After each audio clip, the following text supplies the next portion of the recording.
Right ఇక details చూస్తే తిరుమల లడ్డు కల్తీ నెయ్యిపై అసెంబ్లీలో కూటమి నేతలు సంచలన వ్యాఖ్యలు చేశారు. తిరుమల తిరుపతి దేవస్థానంలో గత ప్రభుత్వ హయాంలో జరిగిన నెయ్యి సరఫరాలో భారీ కుంభకోణం జరిగిందని, ఇది దేవుడికి అపచారం చేసిన మహాపాపమని ముఖ్యమంత్రి చంద్రబాబు నాయుడు ఆరోపించారు. ప్రత్యేక దర్యాప్తు బృందం నివేదికలో సంచలన విషయాలు అయితే ఆధారాలతో సహా ఉన్నాయని అన్నారు. ఇక పవన్ కళ్యాణ్ అయితే హిందువుల్లో యూనిటీ లేదంటూ కూడా మండిపడ్డారు. ఇది వెంకటేశ్వర స్వామికి కాకుండా వేరే ఏ మతానికి జరిగినా ప్రపంచమంతా గగ్గోలు పెట్టేదని అసహనం వ్యక్తం చేశారు. లడ్డూ ప్రసాదం తయారీలో వాడిన నెయ్యి కల్తీ వ్యవహారంలో గత ప్రభుత్వ అధినేత తప్పు చేశారని తాను ఎప్పుడు నిందించలేదని ఉప ముఖ్యమంత్రి పవన్ కళ్యాణ్ స్పష్టం చేశారు. ఆనాడు నియమితుడైన టీటీడీ పాలక మండలిదే పూర్తి బాధ్యత అని పేర్కొన్నారు. రైట్ ఇక ఇదే అంశానికి సంబంధించి మరింత సమాచారం మా బీఆర్కి ప్రతినిధి సుబ్బు లైవ్ ద్వారా అందిస్తారు. సుబ్బు, చెప్పండి, దీనికి సంబంధించి అప్డేట్స్ ఏంటి?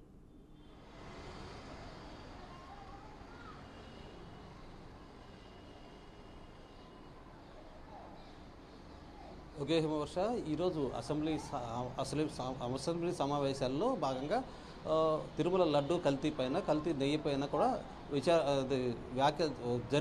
జరిగింది, చర్చ జరిగింది. ఈ చర్చ నేపథ్యంలో ముఖ్యమంత్రి చంద్రబాబు నాయుడు, ఉప ముఖ్యమంత్రి పవన్ కళ్యాణ్ కూడా ఆసక్తికర వ్యాఖ్యలు చేయడం జరిగింది. అయితే గత ప్రభుత్వంలో లడ్డూకు సంబంధించి దానికి వినియోగించిన నెయ్యికి సంబంధించి అనేక అవకతవకలు జరిగాయని చెప్పేసి ముఖ్యమంత్రి చంద్రబాబు నాయుడు వ్యాఖ్యానించడం జరిగింది. ముఖ్యమంత్రి చంద్రబాబు వ్యాఖ్యానించడంతో పాటు బోలేబాబాకు సంబంధించి డబ్బులు అడిగారని చెప్పి డబ్బులు ఇవ్వలేదని చెప్పేసి దానిపైన కూడా చర్చ జరిగింది. మొత్తంగా చూసుకుంటే తిరుమల శ్రీవారి లడ్డు తయారీకి ఇలా నెయ్యి కల్తీ చేయడం, అవకతవకలకు పాల్పడడం, మొత్తంగా 20 కోట్లకు సంబంధించి లడ్డూలను ఇలా నకిలీ నెయ్యి ద్వారా, అంటే పాలనేది వాడకుండా నెయ్యి ద్వారా లడ్డూలు తయారు చేశారని చెప్పేసి కూడా ముఖ్యమంత్రి చంద్రబాబు నాయుడు చెప్పడం జరిగింది. అంతేకాకుండా వీళ్ళందరూ ఎవరైతే ఉన్నారో వీళ్ళందరినీ కూడా జగన్ ఈ పాలక మండలికి నియమించిన వాళ్ళందరూ కూడా అవినీతికి పాల్పడ్డారని చెప్పేసి చెప్పడం కూడా జరిగింది.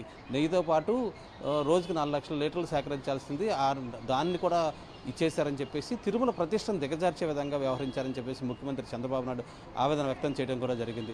అంతేకాకుండా దిగజారు ప్రచారం చేశారని, ఇదంతా హెరిటేజ్కి ముడిపెట్టే ప్రయత్నం చేశారని కూడా ఆయన ఆందోళన వ్యక్తం చేయడం జరిగింది. అంతేకాకుండా ముఖ్యంగా చూసుకుంటే తిరుమలలో అప్పట్లో ఈ లడ్డూకి సంబంధించి కల్తీ నెయ్యితోనే తయారు చేసిన లడ్డూలను కూడా అయోధ్యకు పంపారన్న దాని మీద కూడా చర్చ జరగడం జరిగింది. ముఖ్యమంత్రి చంద్రబాబు వివరించడం జరిగింది. వీళ్ళందరూ నెయ్యి కల్తీకి పాల్పడిన ప్రతి ఒక్కరిపైన చర్యలు తీసుకుంటామని చెప్పేసి కూడా స్పష్టం చేయడం జరిగింది.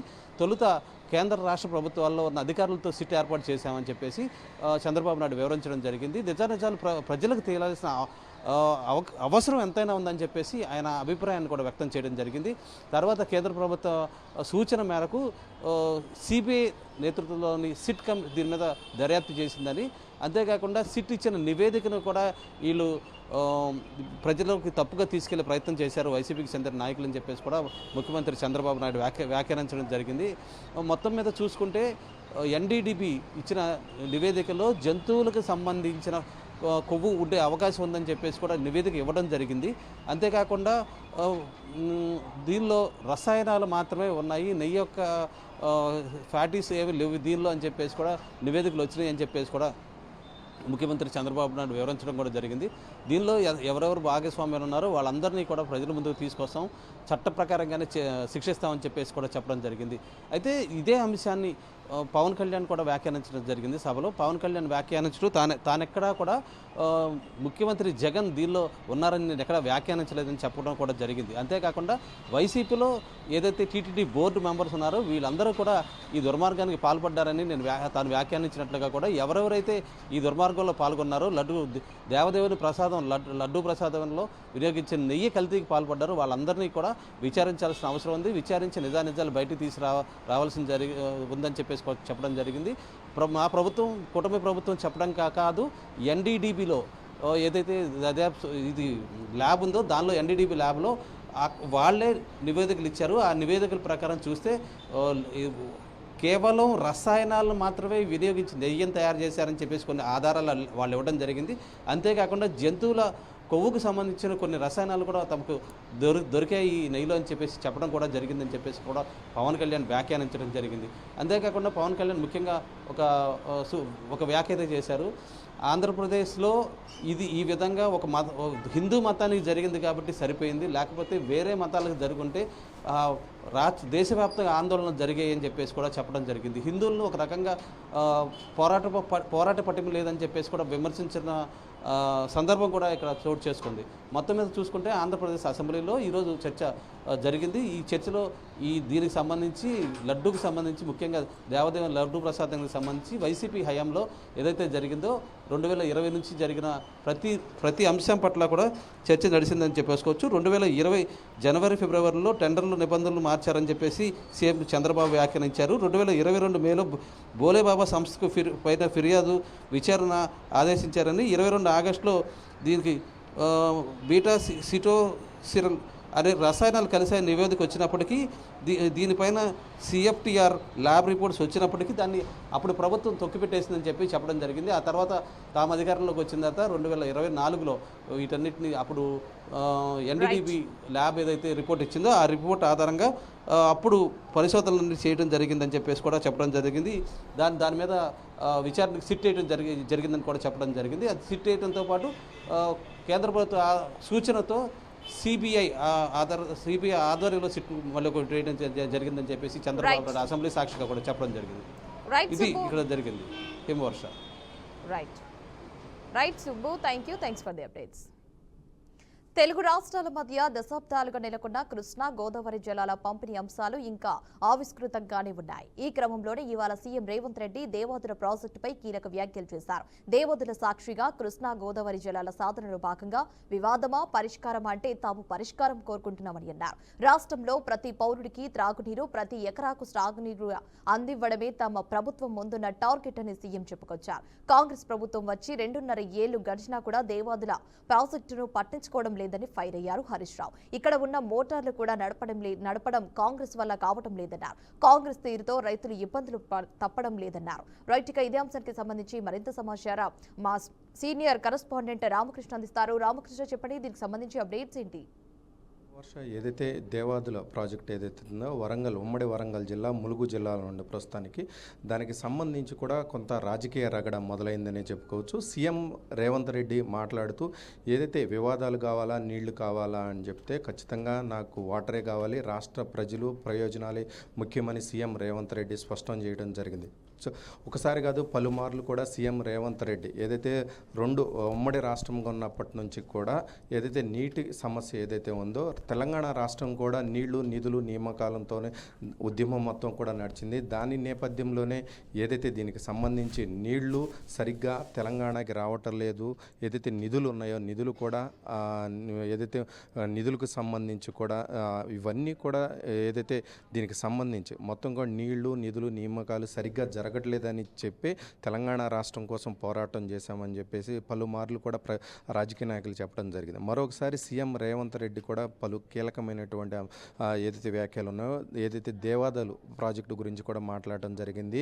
ఖచ్చితంగా దీనికి సంబంధించి ఏదైతే 2027 డిసెంబర్ నాటికి పూర్తి చేస్తామని చెప్పి చెప్పడం జరిగింది. సీఎం రేవంత్ రెడ్డి ఏదైతే పర్యటన ఉందో ఆ పర్యటన నేపథ్యంలో చెప్పడం జరిగింది. దానికి కౌంటర్గా ఏదైతే మాజీ మంత్రి, ఇరిగేషన్ మంత్రి హరీష్ రావు కూడా మాట్లాడడం జరిగింది. వీళ్ళకి స్పష్టత లేదు, ఇప్పుడు ఉన్నటువంటి ప్రభుత్వానికి స్పష్టత లేదు. ఏదైతే మొదట ఏదైతే ఈ మార్చి నాటికి 2026 మార్చి నాటికి దేవాదాయ ప్రాజెక్ట్ ఏదైతే ఉందో అది పూర్తి చేస్తామని పొంగులేటి శ్రీనివాసరెడ్డి చెప్పాడు.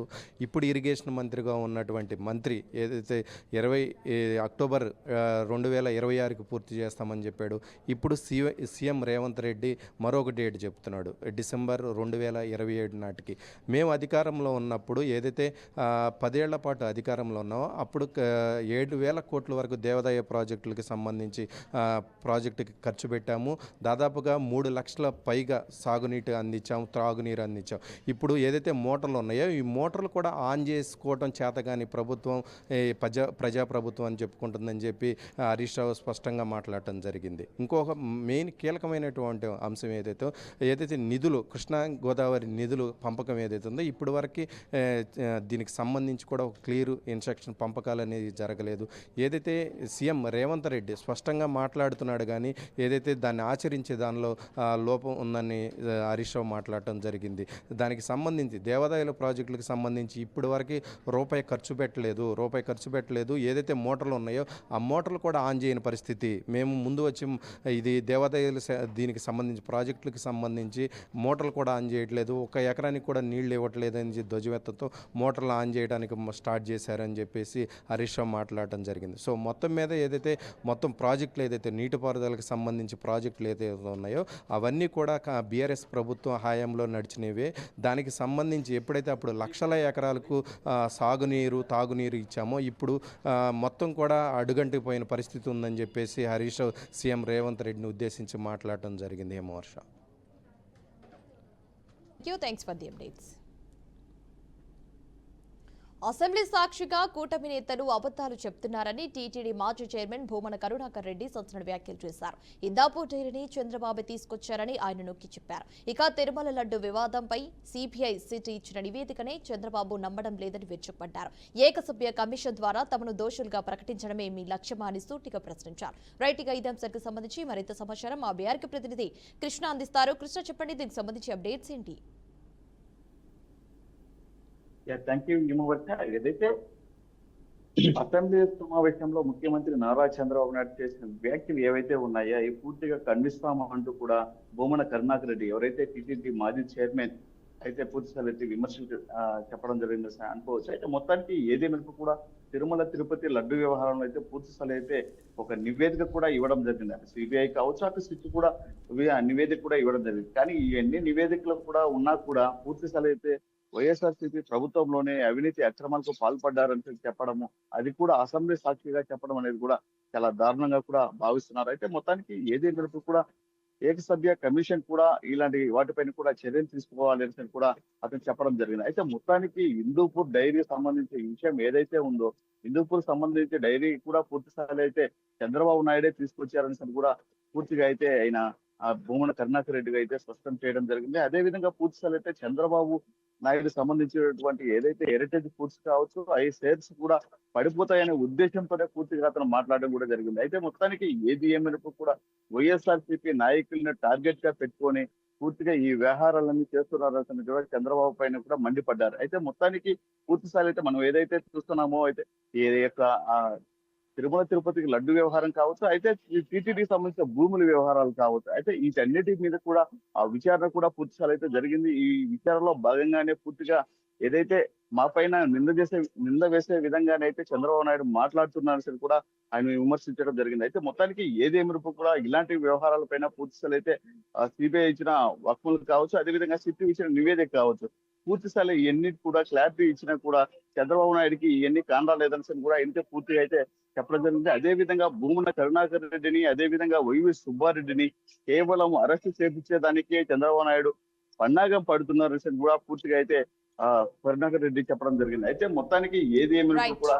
ఈ తిరుమల తిరుపతి లడ్డు వ్యవహారం అయితే ఏదైతే ఉందో చిలికి గాలి ఇవ్వనగా మరి చివరికి తారాస్థాయికి అయితే చేరుకున్న విషయం అయితే అందరికీ తెలిసిన విషయం. అయితే ఈ యొక్క లడ్డు వ్యవహారంలో కావచ్చు, అయితే భూముల విషయంలో కూడా ఏది చేసినా కూడా అదేదో చింత తెచ్చిన పులుపు తావదనే సామెత ఏదైతే ఉందో ఆ సామెత అయితే తెలుగుదేశం పార్టీ వారికి అయితే వర్తిస్తుందన్నట్టుగా అయితే భూమన కరుణాకర్ రెడ్డి కూడా చెప్పడం జరిగింది. అయితే మొత్తానికి ఏదేమైనా కూడా ఈ యొక్క లడ్డు వ్యవహారాల్లో కూడా పూర్తిస్థాయిలో అయితే ఏదైతే కల్తీ జరిగిందనే విషయం అయితే ఏదైతే ఉందో పూర్తిగా అయితే అది గత తెలుగుదేశం ప్రభుత్వంలో ఉన్నప్పుడే ఈ వ్యవహారాలు జరిగినాయని కూడా పూర్తిగా అయితే అతను చెప్పడం జరిగింది. అయితే మొత్తానికి ఈ యొక్క వ్యవహారం ఎంతవరకు దారి తీస్తున్నా కూడా వేచి ఉండాల్సిన పరిస్థితి ఎంతైనా ఉంది. Himavarsha. Right Krishna, thanks for the updates. తాను ఎస్టీగా పుట్టడమే నేరమా అంటూ ఐపీఎస్ అధికారి సునీల్ నాయక్ సంచలన వ్యాఖ్యలు చేశారు. ఉన్నత ఉద్యోగాల్లో చిన్న కులాల వారు ఉంటే తట్టుకోలేరా? రఘురామకృష్ణ కేసులో అయితే ఉద్దేశపూర్వకంగా తనను ఇరికించారని ఆవేదన వ్యక్తం చేశారు. 2021లో జరిగిన సంఘటన ఇది. 2024లో ఎఫ్ఐఆర్లో తన పేరు లేదని చెప్పుకొచ్చారు. తన పాత్ర లేకుండా నిందితుడిగా చేర్చారు అంటూ సునీల్ నాయక్ అన్నారు. రఘురామ కాల్ డేటా తీస్తే ఎంతమంది బెదిరించారో తెలుస్తుందని, సరైన సమయంలో ఆధారాలు కూడా బయటపడతాయంటూ సునీల్ ఆవేదన వ్యక్తం చేశారు. రైట్, ఇక ఇదే అంశానికి సంబంధించి మరింత సమాచారం మా బీఆర్కే ప్రతినిధి ప్రేమ్ అందిస్తారు. ప్రేమ్, చెప్పండి, దీనికి సంబంధించి అప్డేట్స్ ఏంటి? హిమవర్ష మనం ఇక్కడ చూస్తున్నట్లయితే ఇటు ఆంధ్రప్రదేశ్లోనే కస్టడియల్ టార్చర్ సంబంధించిన ఇటు ఆంధ్రప్రదేశ్ డిప్యూటీ స్పీకర్ రఘురామ కృష్ణరాజు యొక్క ఏదైతే ఇటు కస్టడియల్ టార్చర్ సంబంధించిన కేసు ఉందో అది సిఐడి తీసుకోవడం కూడా జరిగింది. అయితే ఇదే నేపథ్యంలో నిన్న ఏపీ పోలీసులు కూడా ఇటు బీహార్ వెళ్ళి ప్రస్తుతం బీహార్ ఐజీగా పనిచేస్తున్న సునీల్ నాయక్ అయితే మాత్రం ఇటు అక్కడి నుంచి అరెస్ట్ చేసి తీసుకురావడం కూడా జరిగింది. అయితే ఇదే నేపథ్యంలో నిన్న పాట్నా హైకోర్టు అయితే మాత్రం పూర్తి స్థాయిలో కూడా ఇటు సీరియస్ అయిన విషయం కూడా మనకు తెలుస్తుంది. ఎందుకంటే ఇటు పాట్నా హైకోర్టు అక్కడ జడ్జిమెంట్ ఇచ్చింది, నోటీసులు ఏదైతే ఉన్నదో దానికి సహకరిస్తామన్నట్టు కూడా వాళ్ళు చెప్పడం కూడా జరిగింది. అయినప్పటికీ కూడా ఆ మాటను వినకుండా వీళ్ళు అక్కడ నుండి ఇక్కడ ఏదైతే ఐజీ సునీల్ నాయక్ ఉన్నారో అతన్ని అరెస్ట్ చేయడం కూడా జరిగింది. ఇదే నేపథ్యంలో ఆయన చేసిన పోస్ట్ అయితే ఇటు సంచలనం చెప్తున్నట్టే మనకు తెలుస్తుంది. అయితే హిమవర్ష ఈ కేసు మనం ప్రధానంగా చూసుకున్నట్లయితే 2021లో ఈ యొక్క రఘురామ కృష్ణరాజు సంబంధించిన కస్టడియల్ టార్చర్ అయితే జరగడం కూడా మనం చూసాము. అయితే అప్పట్లో ఏపీ మాజీ సిఐడి చీఫ్ ఎవరైతే సునీల్ కుమార్ ఐపీఎస్ ఉన్నారో అతను కూడా దీంట్లో ప్రధాన నిందితుడిగా ఉండడం కూడా మనకు తెలుస్తుంది. అయితే ఇదే నేపథ్యంలో ఆయన సస్పెన్షన్ కూడా ఎక్స్టెండ్ చేయడం జరిగింది. అయితే ఇవి ఇలా ఉంటుంది. కానీ 2024 వరకు కూడా ఏదైతే ఇప్పుడు ప్రస్తుతం బీహార్ ఐజీగా ఉన్న సునీల్ నాయక్ పేరైతే మాత్రం ఎక్కడ కూడా దాంట్లో ఇన్వాల్వ్ చేసిన పరిస్థితి లేదు. తర్వాత ఒక్కసారిగా కూడా అప్పుడు తెరపైకి ఆయన పేరు తీసుకుని రావడం కూడా జరిగింది. అయితే కేవలం నేను ఒక ఎస్సీ కులానికి సంబంధించిన వ్యక్తిని, అలాగే లోవర్ క్యాస్ట్ సంబంధించిన పర్సన్ కాబట్టే నా మీద ఇటు నింద మోపాలని చూస్తున్నారు. మొత్తం అంతటి కూడా నాకు సంబంధమైన విషయాలపైన కూడా నన్ను తలదూర్చేలా చేస్తున్నారంటూ కూడా ఆయన చేస్తున్న ఈ యొక్క సోషల్ మీడియా పోస్ట్ అయితే మాత్రం దుమారం చెప్తున్నానని చెప్పాలి. అయితే ఒక విధంగా మనం అందరం చూసుకున్నట్లయితే నిన్నటికి ఈ యొక్క కేసు ఏదైతే ఉందో ఇది చివరి దశకు వచ్చిందని చేరుకున్నట్టు కూడా మనం తెలుసుకున్నాం. అయితే ఇప్పుడు ఈ యొక్క నేపథ్యంలో ఏదైతే రఘురామ కృష్ణరాజు సంబంధించిన కాల్ డేటా ఏదైతే ఉన్నదో దాన్ని బయట పెడితే అనేక విషయాలు కూడా బయటకు వచ్చే పరిస్థితి కనబడుతున్నట్టు కూడా ఆయన చేసిన పోస్ట్ అయితే మాత్రం ప్రస్తుతం సంచలనం ఎత్తుంది.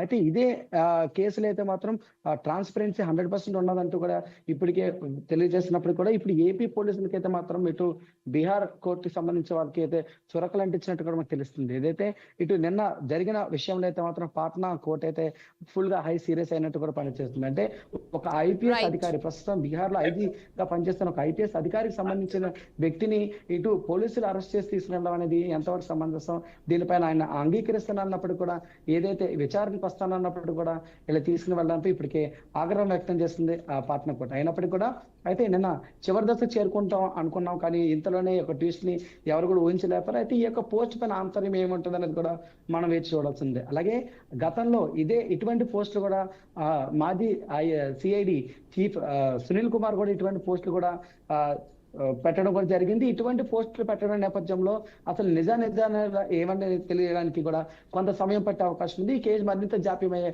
విషయం కూడా ఉన్నట్టు అనిపిస్తుంది. Himavarsha. Right Prem, thanks for the updates. కేంద్ర కేబినెట్ కీలక నిర్ణయాలు తీసుకుంది. ముఖ్యంగా కేరళ రాష్ట్రం పేరును ఇకపై అధికారికంగా కేరళంగా మార్చేందుకు కేంద్ర కేబినెట్ ఆమోద ముద్ర వేసింది. కేరళ రాష్ట్ర ప్రభుత్వ ప్రతిపాదనకు కేంద్ర కేబినెట్ గ్రీన్ సిగ్నల్ ఇచ్చిందని కేంద్ర మంత్రి అశ్విని వైష్ణవ్ ఒక అధికారిక ప్రకటన వెల్లడించారు. అయితే రాష్ట్రం పేరును అధికారికంగా కేరళ నుంచి కేరళంగా మార్చాలని కోరుతూ కేరళ శాసనసభ 2024 జూన్ 24న ఏకగ్రీవంగా తీర్మానం చేసింది. ఈ తీర్మానాన్ని పరిగణలోనికి తీసుకున్న కేంద్ర ప్రభుత్వం మంగళవారం జరిగిన మంత్రిమండలి సమావేశంలో పేరు మార్పు ఆమోదం తెలిపింది. రైట్, ఇదే అంశానికి సంబంధించి మరిన్ని అప్డేట్స్ మా ప్రతినిధి బసవరాజ్ అందిస్తారు. బసవరాజ్, చెప్పండి, దీనికి సంబంధించి అప్డేట్స్ ఏంటి? Thank you Morcha. కేంద్ర కేబినెట్ ఏదైతే ప్రధాని నరేంద్ర మోడీ అధ్యక్షతన జరిగిన కేబినెట్ మీటింగ్ లో ఈ రోజు కేంద్ర మంత్రి అశ్విని వైష్ణవ్ పలు కీలక ప్రకటనలు చేయడం జరిగింది. కీలక నిర్ణయాలు కూడా కేంద్ర కేబినెట్ తీసుకున్న పరిస్థితి మనం చూడవచ్చు. తాజాగా కేరళ అనే రాష్ట్రం పేరును కేరళంగా మార్చారు. అంటే గతంలో ఆ రాష్ట్ర అసెంబ్లీ కేబినెట్ ఏదైతే తీర్మానము లేదా ఏదైతే ప్రతిపాదన పంపిందో ఆ ప్రతిపాదన మేరకు ఈ పేరును మార్పు చేసినట్లు కూడా తెలుస్తా ఉంది. అలాగే ప్రధాని నివాస కార్యాలయం కూడా సేవా తీర్థ్ అనే పేరు మారుస్తూ ఇక్కడ నుంచి సేవా తీర్థ్ అని పిలిచే విధంగా కూడా కేబినెట్ నిర్ణయం తీసుకుంది. అంటే దేశవ్యాప్తంగా పలు నిర్ణయాలు ఏదైతే జబల్పూర్ లో డబ్లింగ్ లైన్ ఏదైతే రైల్వే లైన్ సంబంధించి, అదే విధంగా మనం చూస్తా ఉన్నాము ఈ కారిడార్, ఇండస్ట్రియల్ కారిడార్ దేశవ్యాప్తంగా 12 తీసుకుంటే అందులో ఏపీ రాష్ట్రానికి 2 కారిడార్లు రావడం జరిగింది. ఒకటి కర్నూలు జిల్లా ఓర్వకల్, అదే విధంగా కపర్తి. అంటే కపర్తి అంటే Vizag to Chennai industrial corridor గా చేశారు. అదే విధంగా ఓర్వకల్ ను Hyderabad to Bengaluru industrial corridor గా చేసి డెవలప్ చేసేందుకు ఏదైతే ప్రతిపాదనలు పంపిన నేతల్లో కేంద్ర ప్రభుత్వం ఆమోదం తెలిపింది. సుమారు ఇందుకోసం 28,000 కోట్లు కూడా ఖర్చు పెట్టినట్టు తెలుస్తోంది. అదేవిధంగా శ్రీనగర్ ఎయిర్పోర్ట్ కూడా అక్కడ ఎంక్లేవ్ టెర్మినల్ నిర్మించాలని అక్కడ కూడా సుమారు 1,600 పైచీలకు 100 కోట్లు కూడా కేటాయించిన పరిస్థితి చూస్తున్నాం. ఈ విధంగా దేశవ్యాప్తంగా అంటే జాతీయ గుజరాత్ అదేవిధంగా ఏదైతే రాజస్థాన్ అంటే సరిహద్దు రోడ్ల నిర్మాణానికి అక్కడ కూడా సుమారు 4,000 కోట్లు కేంద్రం విడుదల చేసిన పరిస్థితులు. ఇలా అనేక చోట్ల అదేవిధంగా కేంద్ర ప్రభుత్వ ఉద్యోగులకు సంబంధించి అంటే ఉద్యోగులకు డిఏ అదేవిధంగా పెన్షన్లకు డిఆర్ 3% పెంచుతూ నిర్ణయం తీసుకుంది. ఈ కారణంగా కూడా కొన్ని వేల కోట్లు కూడా వారి కోసం కేంద్ర ప్రభుత్వం వెచ్చించనుంది. ఇది దీంతో పాటు అదేవిధంగా అంటే జనాభా లెక్కలు ఈసారి అయితే కేంద్ర ప్రభుత్వం 2027 ఫిబ్రవరి నుంచి జనాభా లెక్కలు అంటే పకడ్బందీగా చేసే విధంగా 2 దశల్లో ఈ దేశవ్యాప్తంగా జనాభాని లెక్కించి అదేవిధంగా డిజిటలైజేషన్ చేసే విధంగా అంటే ఏదైతే ఈ డేటా సేకరించి అంటే ఎలాంటి మిస్టేక్స్ లేకుండా అంటే వ్యక్తిగత సమాచారానికి లేదా వ్యక్తిగత స్వేచ్ఛకు భంగం కలగకుండా చాలా పకడ్బందీగా చేసే విధంగా ఈ తీర్మానం చేసింది. ఇందుకు గాను సుమారు 1,00,000 కోట్ల పైచలకు ఖర్చు అవుతున్నట్లు కేంద్ర కేబినెట్ అంచనా వేసి ఈ తీర్మానం చేసింది. ఇలా అనేక అంశాల్లో అంటే దేశవ్యాప్తంగా అంటే ఏదైతే అభివృద్ధి పథంలో నడపాలని ఒక ఉద్దేశము, అదే విధంగా ఈ స్పేస్ కూడా స్పేస్ లో మరింత అంటే రోజులోకి మనిషిని పంపే కార్యక్రమాన్ని మరింత ముమ్మరం చేయాలి. ఆ దిశగా స్పేస్ కూడా కేంద్ర కేబినెట్ ఆమోదం తెలిపి మరింత నిధులు వెచ్చించిన పరిస్థితి మనం చూస్తా ఉన్నాం. అదే విధంగా ఏదైతే పోలవరానికి ఏదైతే డయాఫ్రమ్ వాల్ నిర్మాణానికి కూడా గతంలో ఏదైతే మనం ఫ్లడ్ వచ్చినప్పుడు డ్యామేజ్ అయింది దాని మరమ్మతులకు లేదా దానికి మరి అభివృద్ధి చేయడానికి ఏదైతే రాష్ట్ర ప్రభుత్వం డిమాండ్ చేసిన లేదా ప్రతిపాదన పంపిన నేపథ్యంలో సపరేట్ గా డయాఫ్రమ్ వాల్ నిర్మించాలని చెప్పి 12,500 కోట్లు కూడా ఇచ్చిన పరిస్థితి చూసా ఉన్నాం.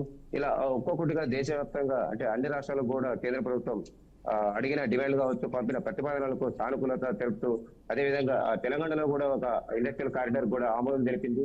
ఈ రకంగా ఈ రోజు తీసుకున్న పలు కీలక నిర్ణయాల్లో మన రాష్ట్రానికి వేదిక ఓర్వకాలు కావచ్చు కాబట్టి కావచ్చు ఇండస్ట్రియల్ కారిడార్ గా కేంద్ర ప్రభుత్వం నిర్ణయం తీసుకొని నిధులు ఇవ్వడానికి సిద్ధమైనట్లు మనకు తెలుస్తుంది. Right Basavaraju, thanks for the updates. Naxals mission 2026 సమీపిస్తున్న వేళ కీలక పరిణామం చోటు చేసుకుంది. అగ్రనేతల దేవ్జీ పాటు కీలక సభ్యులు మల్లారాజ్ రెడ్డి, నూనె గంగను కూడా తెలంగాణ పోలీసుల ముందు లొంగిపోయారు. వారితో పాటు పెద్ద సంఖ్యలో మావోయిస్టులు కూడా ఆయుధాలను వేడారు. తెలంగాణలో మావోయిస్టు పార్టీలో భారీ మార్పు నమోదైంది. పొలిట్ బ్యూరో స్థాయి నాయుడు, దేవుజీతో పాటు 3 సీనియర్ నేతలు ఫిబ్రవరి 24, 2026న డీజీపీ సమక్షంలో లొంగిపోనున్నారు. ముఖ్యంగా ఈ పరిణామంతో కూడా పార్టీ అత్యున్నత నిర్మాణం క్షీణించినట్టు కూడా అధికారులు వెల్లడించారు.